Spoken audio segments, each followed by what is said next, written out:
In this video, I'll show you how to disable comments on WordPress pages. As an example, let's open the privacy policy page on my site.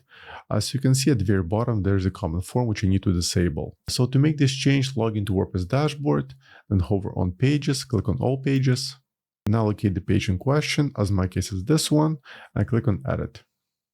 Once the block editor loads under Page Settings, look for Discussion section. As you can see, the comments are open. Let's click on it and then select Closed. Now let's save the changes.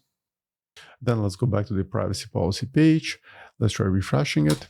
And as you can see, the comment form is no longer visible at the bottom. Alternatively, there is another method how you can disable comments on multiple pages at the same time.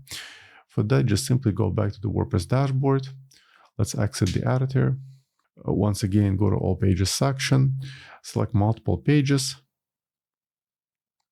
then click on Bulk Actions, select Edit, Apply, and now look for the comments, click on Drop Down and select Do Not Allow and Update.